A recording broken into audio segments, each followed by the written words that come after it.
30s, yeah. So, look at young white meat baby face right here. Yeah.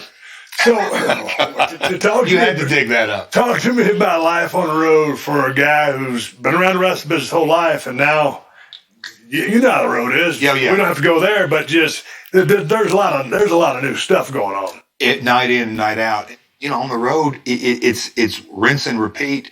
And, my buddies are, at Knoxville going to, living the college life. And I'm going, I don't want that. Look what I'm doing. I'm going, the weekly towns, the ups and the downs. But again, getting to perform, that's out in Dallas with old Mick.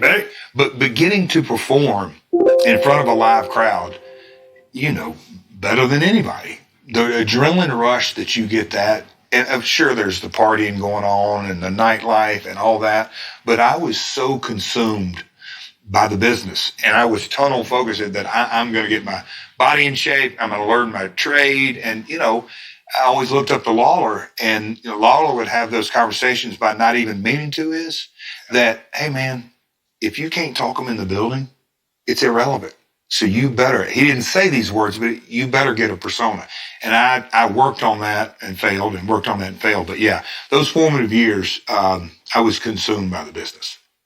I want to take this footage right now. This is a couple of young cats here fixing to put on a 5-star classic. Oh, boy. And this is straight out of, where are they? This is studio, Memphis. Studio, Yeah. Memphis. Okay, now, see that red robe? Oh, my That God. lady made that robe for me, cost me $1.50, and she got popped for shoplifting half the materials that went into that robe. No way. Oh, yeah. Is that Jamie Dundee managing you? Yeah, it is. He's got the spots. Oh, look, my working punch wasn't quite developed yet, but you and me always had a good time in the ring. Yeah, we had really, you were so aggressive, and that helped me as a young babyface. If you're aggressive as a heel, I always thought to myself, it keeps me moving. Yep. Wow. Okay. I have not seen this. Here's 10 punches. You know the 10 punches are coming up. I see a window of opportunity. Foot on the ropes, trying to get the pin here. Come on, Paul, get down there. Nope, he sees my feet on the ropes. Son of a bitch, I thought. Jamie, what are you doing in that position? Oh, I can't believe it. He should have counted to 3. This is kind of malarkey that goes on. Where did he get that outfit? Boom, big right hand.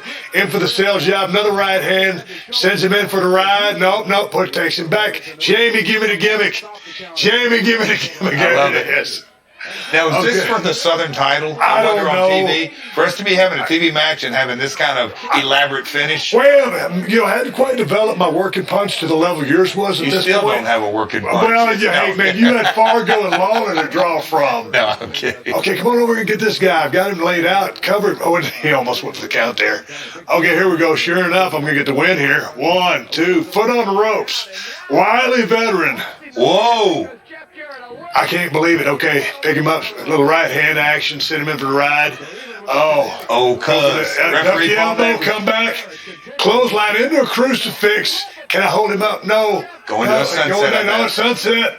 Here he comes. No, you son of a gun, you. Quick 3 count. What? Oh. Okay, here's Jamie trying to get some heat on you. Dude, working in that studio was so much fun. I don't know. Hokey doesn't describe it. Campy doesn't. Organic. I love the sound effects.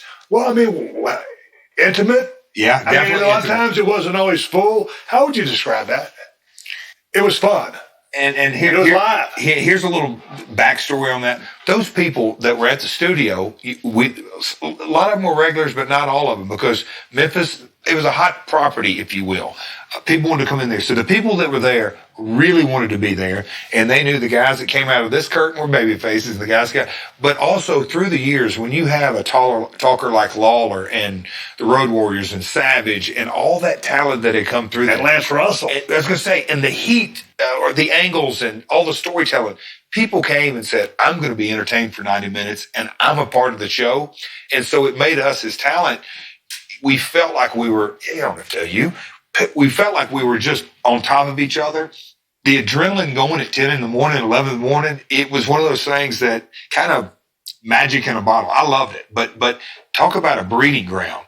Doing those on Saturday morning, I'm sure made your Monday Night Raws 20-minute promo segments. It was your training ground, our training ground. Oh, it was so on the fly. It was incredible. Yeah. And so, I mean, you either swam or you sank. Yes, sir. And another thing about that territory, you just had to be, you had to really take care of yourself and look out for yourself, because you went into there with a bunch of survivors that had been doing this for a living. And all of a sudden, here comes this new buck. You were kind of like achieved a little bit of rock star status at that time.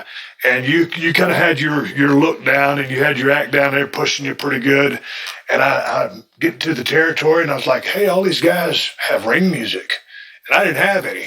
And who was that guy that used to play the ring music at Mid-South Coliseum? He had Yeah. But he was kind of Buddy Wayne. Buddy Wayne. It was Buddy Wayne. And Buddy was kind of crotchety. And I remember I was thinking to myself, I was like, I need some ring music like all these other guys got. So I, ripped off Van Halen, put on Unchained on a cassette. And I said, hey, would you play this for me before I go out to my match? And he looked at me like I was a piece of trash. He goes, son, you got to work a couple of years around here before you get any ring music. Wow. I've never heard these stories. I stuck to my guns. I said, man, I sure would appreciate it if you'd play this for me. And sure enough, he did. Because I didn't have an act once I got to the ring. I was thinking to join out. But at least I could trot down there after doing a couple of push-ups and actually look pretty decent. Wow. So Van Halen was your first ring music. It was, but you going to win the USWA world title 10 times, tag title some 15 times. So you're a star in the territory, and then WWE comes calling. So how did you end up signing with WWE in around 1993? Vince told my dad, we want Jeff. We're going to go with him. We watched him, blah, blah, blah, blah, but we want him as a heel. And my dad was it's kind of an old school mentality. Well, how's this going to work? And I can remember them telling me that, and I was elated. I was so excited that I knew, okay, now I'm going to the big time. Okay, so you're going to make your debut on Superstars in WWE. Let's roll some footage and go to, and this guy is your opponent. Duffy. Yeah. Okay, here you come. How does this feel for going down for the first time? You've been making this circuit for years, and now all of a sudden here you're coming down. I'm a heel, and people in Memphis are going, "What the hell's he doing?" But look, this is the longest entrance because they wanted me to strut out. I'm like, in Memphis you can strut, and you're there in 10 seconds. This is a long ass strut. I love being able to get outside of Jeff Jarrett. This was Double J, and being a heel, and the persona, and the character, and what WWE does so well is defining a character. I love this. Did you feel any sense of insecurity because you weren't in some of those towns that you had paid so many dues in? Or you were ready for this and look forward to the challenge? And here's the cool thing. At this time, Steve, I had worked in Japan a couple of trips. I'd done Puerto Rico. I'd done Dallas with the Von Erichs and done Tennessee. So I felt, maybe I was or wasn't, but I definitely felt seasoned. I felt I could work with anybody. I wasn't going to get in a situation. And Lawler could have a wrestling match, a brawl. I'd had the matches with Moondogs. I'd had multiple styles of matches. Here is your winner, Double J, Jarrett. I told you folks you couldn't wait to see old Double J, and it's the truth. And when I get done with the WWF, I'm going to rename it, baby. And everybody knows what it's going to be called. It's going to be called the Double JF. Ha ha, love it. Did you feel like now that you were a character more so than you were in USWA? Were you just more mechanic based? But you were a star down there. It's a whole different kettle of fish coming through the curtain in Memphis and having either your dad or Lawler, who was your dad's partner, give you constructive criticism. When you get here and you have Kevin Dunn in team, and you have Vince McMahon in team, and you have Pat Patterson, Bruce was producing the vignettes. You've got the machine around you and this and that. And I knew I was going to kind of find my way.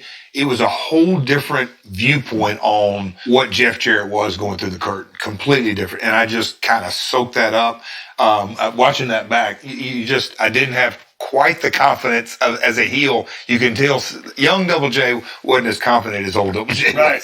What would it be that they would bring Road Dogg into the mix as your roadie? So started in an end of 93 with the vignettes. I'll never forget that. Vince is telling me we're going to do 10 to 12 weeks of vignettes. And I'm thinking, I didn't even know what a vignette was. Yeah. Anyway, a character build. And then you're going to start, and you have matches. And then Vince told me early in 94, in January 94, he said, we're going to put you on the road for the next year. We're going to get this character over. You're going to have wins and losses. This is how it goes. But on TV, we're going to push your character strong. Steve, I wrestled Doink. I wrestled all kinds of guys in 94. But it was still a building process. And late 94, I'd been through that. I'd had a couple of matches with Scott, with Razor Ramon, and Brian had a tryout. But Vince had in his mind that he wanted to do some type of singing cowboy for years. But he sort of matched up in the spelling of my name and me being legitimately from Nashville and actually loving country music and the persona and all that. And then Brian, who second generation guy, had all of his pedigree, but also could sing his ass off.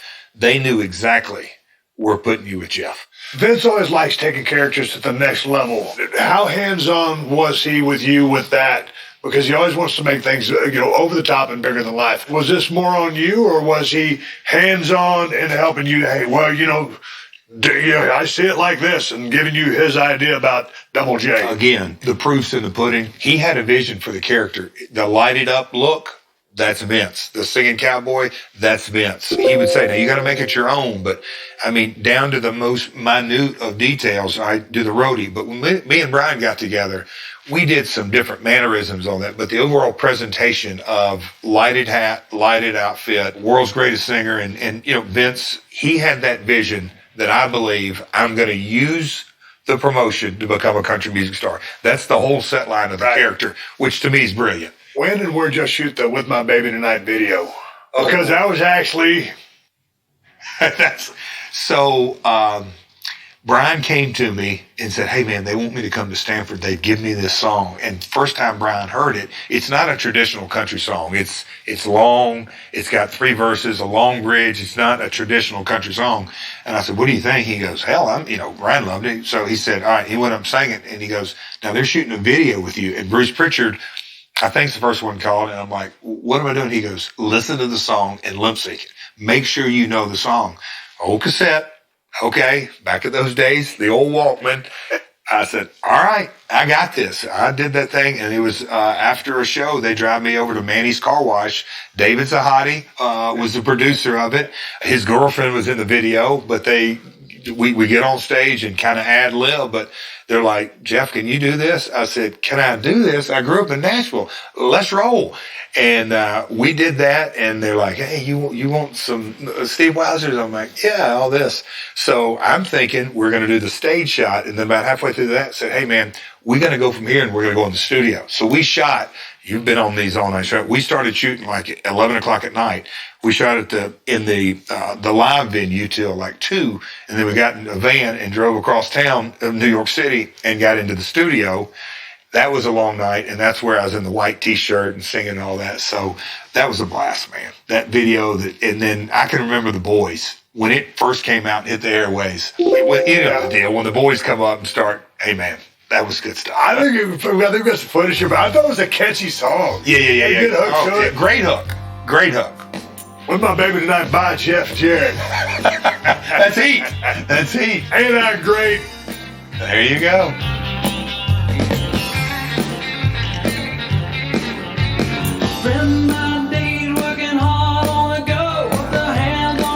How many people told me in the year of 1995, damn, Jeff, I didn't know you could sing that good.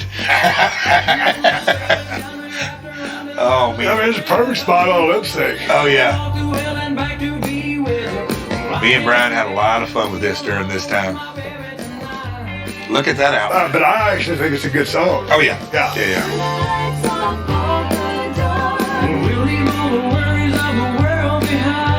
But you go ahead. But now knowing the whole story, I've had a lot of folks. You can just hear Brian. I mean, like, of course that's Brian. Yeah. But at that time, he was the roadie. Yeah. He had never really said it other thing than mic check 1, 2. But so when it came out, it was him. I'm like, damn, they got us. But after doing this, I mean, are you really starting to feel the character?